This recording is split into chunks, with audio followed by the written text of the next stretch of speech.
But all that said, I haven't touched on the second piece. That's all about coverage and disparities. I haven't touched on cost control. Okay? In the long run, that's the bigger problem. Indeed, I like to say in the long run, there's only two things you guys have to worry about: global warming and healthcare costs, because either way, you're underwater. Okay? Those are the two big issues that really swamp everything else in your lifetime. Okay? Two big policy issues. Okay? I'm not going to get into global warming. You can take my course if you want to hear more about that.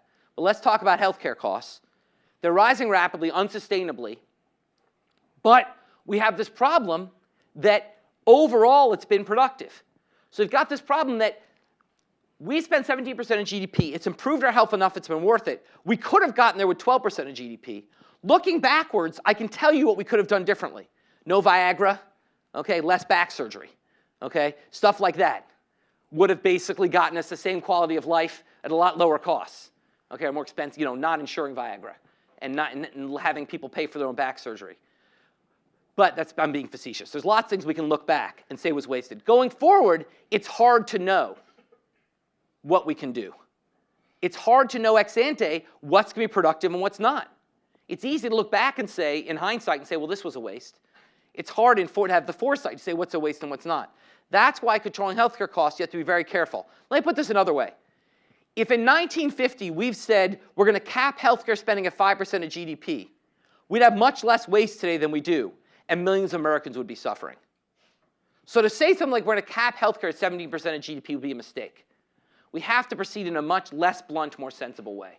And as such, if we're going to control healthcare costs, we have to do four things simultaneously. This is my four-legged chair now. I get to move from a stool to a chair. Four things simultaneously to control healthcare costs. The first is consumer engagement.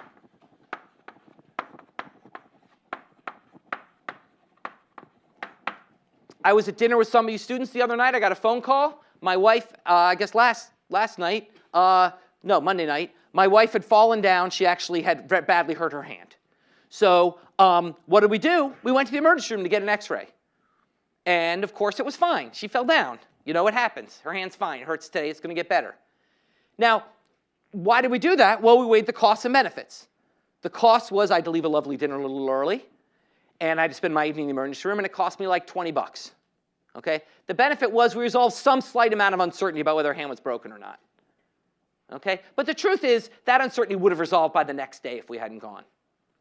Let's say that x-ray costed me what it actually cost the hospital, which was $1,000. Would I have rushed to do it that night?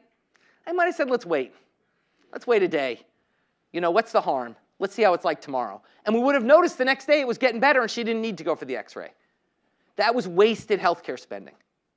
Why did it happen? Because I wasn't facing the true price of my actions. Okay? It's another form of externality. Once again, we want to set marginal costs equal to marginal benefit. But we want the marginal cost to society to equal the marginal benefit to society. The marginal benefit was pretty low. The marginal cost to me was equally low, so I did it. But the marginal cost to society was very high, so I shouldn't have done it. Okay? Now, not should have for my private incentives, I should have. But from society's perspective, I shouldn't. We need consumers to be more engaged in their healthcare decisions. That means they just pay more, so they understand so that they face the true financial consequences. Not the whole $1,000, because that wouldn't be insurance, but more than 20 bucks. Okay? And they need to understand what prices are, because the truth is, we had a choice in other places we would have gone for that x-ray. We didn't choose the cheapest place. We chose the closest place. If I was paying, I would have found the cheapest place. It wasn't a rush. It's another half-hour drive to a cheaper place, that would have been fine. Okay? So consumers need to be more engaged in their healthcare decisions. The second feature we need is we need to change provider reimbursement. Right now, we have what's called a fee-for-service medical system. What that means is whatever the doctor does to you, they get paid for. So let's go back now to the doctor's settings when I brought my wife in on Monday night.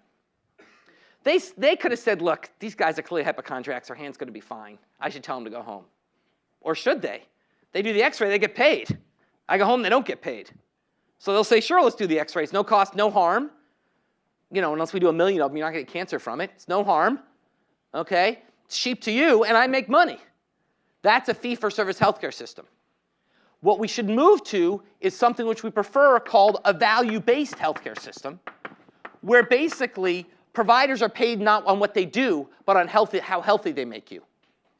So an example is what we call a capitated.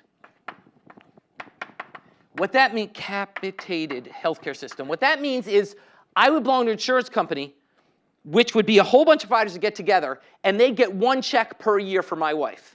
They'd say, she's an extra-year-old, I can't tell your age. She's an extra-year-old woman, and extra-year-old women on average cost Y, so we're going to give you guys a check for Y.